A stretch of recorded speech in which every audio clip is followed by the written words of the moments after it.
Good morning. Good morning. Let me say how excited and thrilled we are to be here again on another Saturday morning, on another sunny day.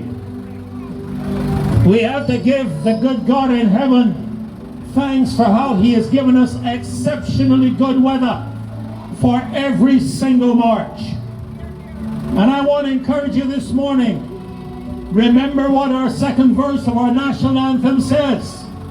We must never forget it. It is not a political party.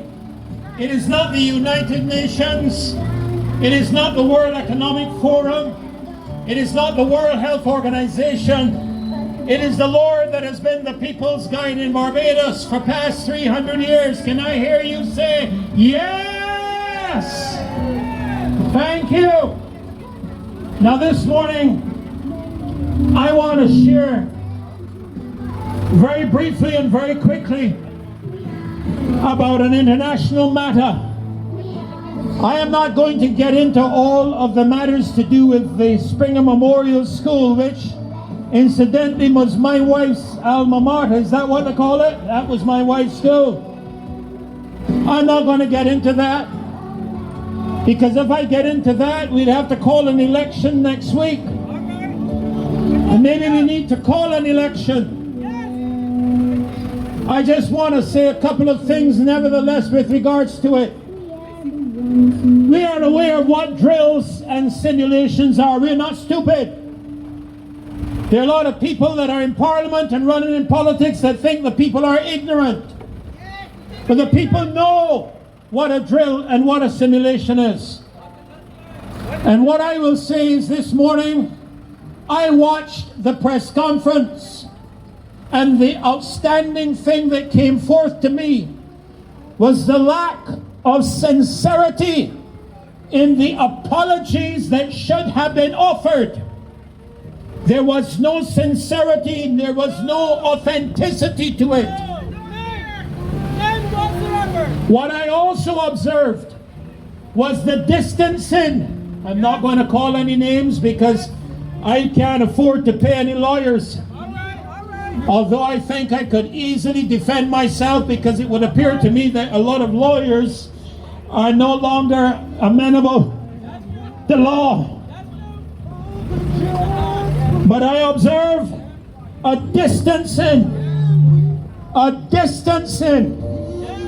of the Ministry of Education from the principal of the school, suggesting that it is the responsibility of the principal to engage the processes of drills and simulations.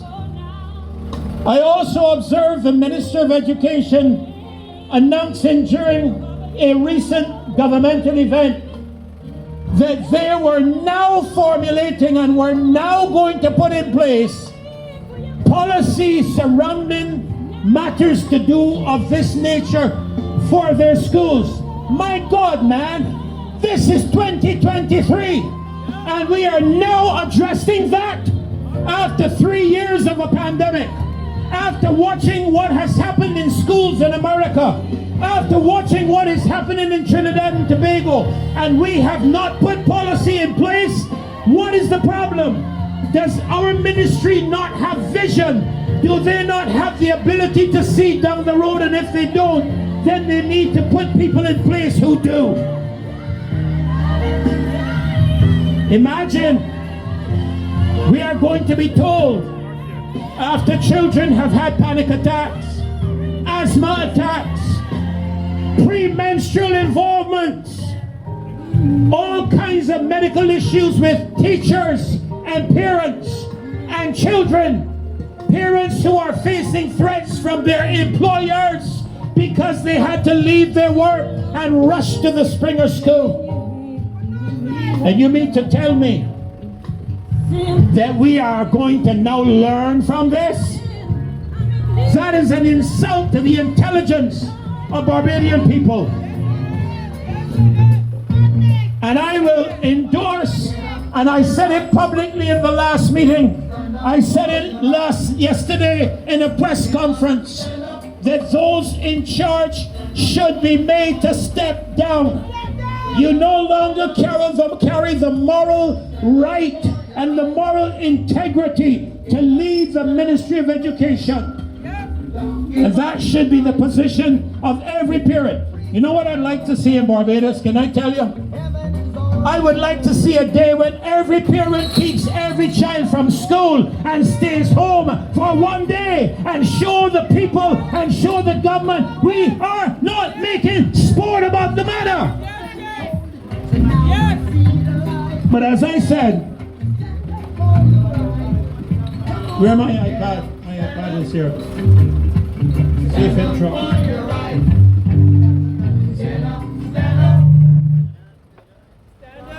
Anybody see an iPad back there on the ground, please? I got one.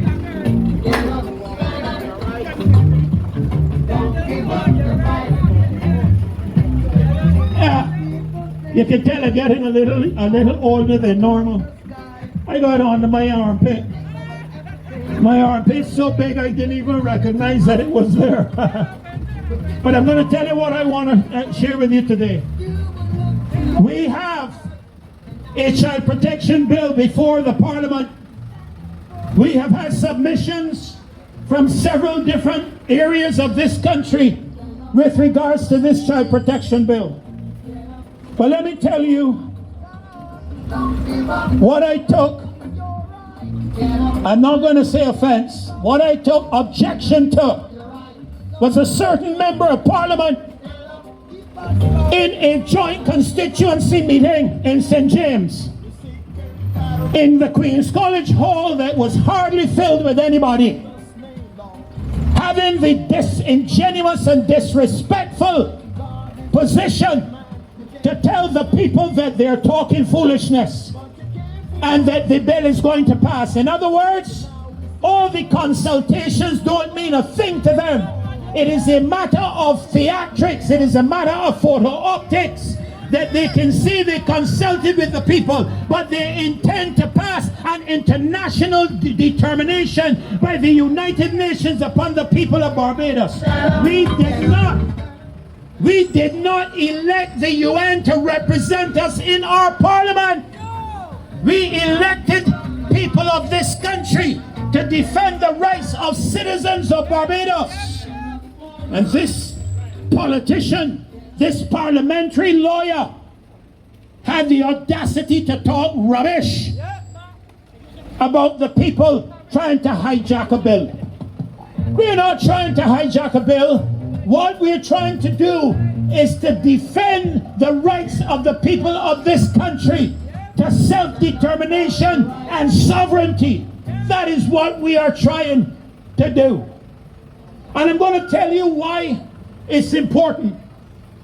Today as I speak to you on the, let me make sure I get the date right, on the 13th of September, the United Nations held a private meeting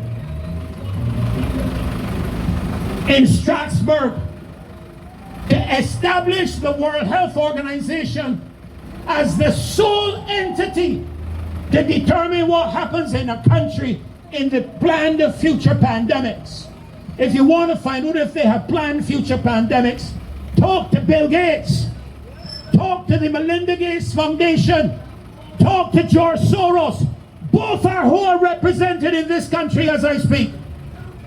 Talk to the World Economic Forum that has a branch in Barbados. And these are the people that are driving the agenda for the future of this country. Decisions are not being made in our parliament because the same parliamentary representative said that we are obligated to the United Nations agreements. So that what he's fundamentally telling us is that no matter what the UN brings forward to us, Barbados is obligated to accept it. And that is a lie. We are not obligated to accept it. Ask Iran, ask Iraq, ask Saudi Arabia, ask Abu Dhabi, ask Dubai, ask Africa. You think we're stupid? We're not stupid. The World Health Organization has made it clear, and listen, by next year, May, all 194 countries represented in the UN must vote for their resolution, must vote for the amendment to the World Health Bill. All 194 must vote. And what we are calling for, and what Mr. Klaus has called for before the UN, before the European Union, is that the people instruct their representatives not to sign on to these amendments with the World Health Organization. My question is, what is the government of Barbados? What is the government of Barbados going to do? What is the decision that our government is going to make without consultation with the people? And when you consult with it, are you seriously going to take what we say to the World Health Organization and tell them the people of Barbados do not want this? No. Get them out of there! No. Fire them! No. The warlock in there! I am trying to be very decent. I know. Because my mother raised me to be a decent citizen. I in it for the But age. there's so much that we will tolerate. I in it for the children for the vein. For 3 years, as a people, we suffered under mandates in this country. We could not leave our homes for a pandemic that to this day, China will not accept responsibility for a global disaster. And we have China strong in this country, Yes. providing money left, right, and center. And last I checked, even a grant, listen to me carefully, even a grant has terms and conditions. And what the people of Barbados are asking for, which an authority remind me of this morning.